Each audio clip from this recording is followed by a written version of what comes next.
that have already been observed. May I request that we be settled to allow Honorable Ruth Odinga to address us. Kindly, protocol officers, assist our guests to settle so that we can proceed. Kindly. Mheshimiwa.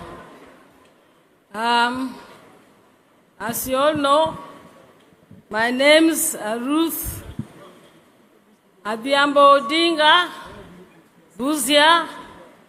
I am the 9th born and officially the last born of Mary and Jaramogi.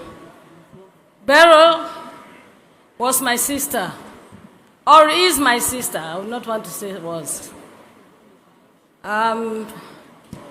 Youth leader is the firstborn, and I'm the lastborn. So you can imagine how youthful I still am, if youth is a still leader. It's a bit hard for me to actually stand up here to talk about my sister Beryl as if she's no more. Beryl and I were very, very close. Beryl is a sister I heard when all my other siblings, my older siblings, were abroad. Honorable Buru was in Russia. Honorable His Excellency Raila Odinga was in Germany. My sister Wenwa was in Germany. My brother Gola was in Russia. And so, basically, Wenwa is Beryl was the one who went to Nairobi University. But before that, she was the one who was with us. For me, she loved me a lot. I was that young sister they all had that they never expected their mother to have. Even between me and my brother, who had believed all the years that he was the last born, I came maybe 6 years after him. So nobody had expected me to be there. So they all pampered me, but Beryl was there with me as I was growing up. When I was in primary, I remember she even wrote an essay for me in school, and when I went, the teacher was very suspicious. Mr. Fernandez said, "Are you sure you're the one who wrote this?" Because Beryl had impeccable English, and she was really good in English. So she wrote for me an essay that was not for a person who is in standard 5. The teacher then made me a week later to write the same essay, and you can imagine what happened. But Beryl really mattered us. I lived with her as she was married to the husband then, Ambala. And actually, when a woman was born in Victoria, I'm the first one who held her because she had had a very long labor during birth, giving birth. So Auma, Chizi, even Taurai in Zimbabwe, I am the one, the little sister, who always lived with Beryl. As fate would have it, I even went to live with Beryl in Zimbabwe. That was after the 1982 coup, which saw some of us, including Governor Orengo here, go into exile. Going into exile, I lived a bit in Uganda, Tanzania, but Tanzania we were told is not safe.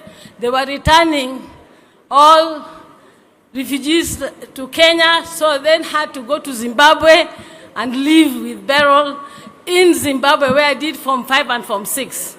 I was one of the only people who went to school through Beryl, who went to school driving a Jaguar and parked it next to the teachers who didn't have Jaguar.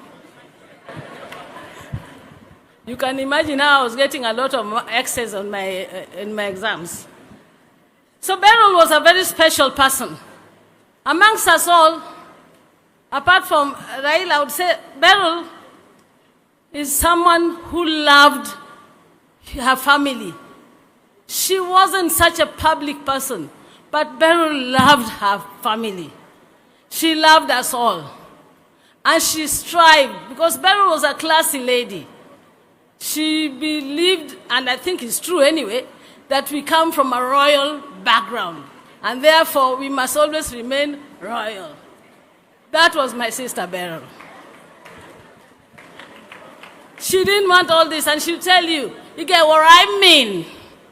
I get it, because, and you get it. Are you getting it, you people? Yeah, that's Auntie B for you.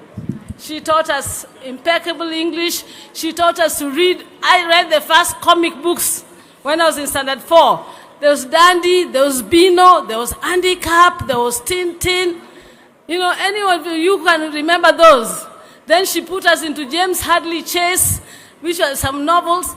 And she loved reading, she loved novels, she loved us to know. She taught me how to use my fork and knife and to put it properly. And she taught me a lot, and she taught all of us. We all lived with her in Zimbabwe. My brother died, and she took up my brother, the third born, Agola. She took up Agola's children and Agola's wife and took them to Zimbabwe.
This is so shameful. So shameful of our leaders. This is wrong. Completely wrong.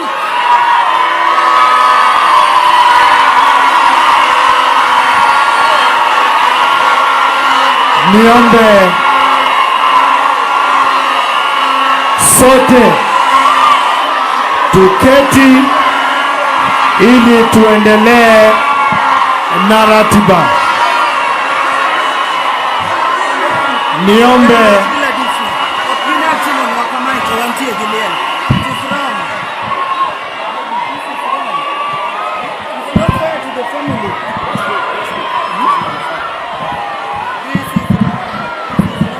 asante. Niombe sote tuliosimama tusalie kuketi, na niwakumbushe kwamba tuko kwa ibada ya wakfu. Wewe ulio na vuvuzela na hiyo bango, huyo kijana aweke chini. Utaweka chini. Sisi tumekuja hapa kuomboleza, na hiyo ndio itafanyika hapa. Ninaomba sasa tumpatie nafasi aliyekuwa anatuzungumzia anapoendelea hapa. Kama nilivyopanga, maafisa walio na sare rasmi ya serikali peke yake, wengine wote walinzi na wasaidizi bukae nje ya hema, na itifaki hiyo ifuatwe kikamilifu. Nikuombe kwa unyenyekevu, Mheshimiwa Ruto Odinga, uendelee na hotuba yako. Samahani.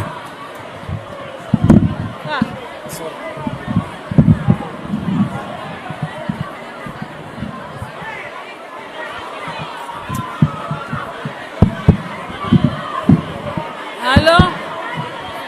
We can't even continue.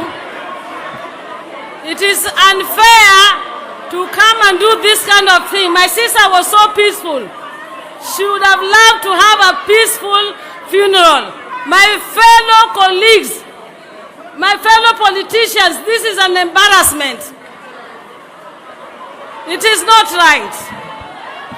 Haya, naendelea. Wacha niendelee. My sister was the first woman in the independent Zimbabwe and first black to become the town clerk in the third largest city called Mutare. You can imagine how hard it was working that time when they were still just independence, and most of those blacks there wanted themselves to become the clerks. And so they gave her a hard time, but being a tough lady, she managed to work there, and later, as Dr. Sally has said, went on to work in Chitungwiza, the largest high-density urban settlement in Zimbabwe. Beryl was very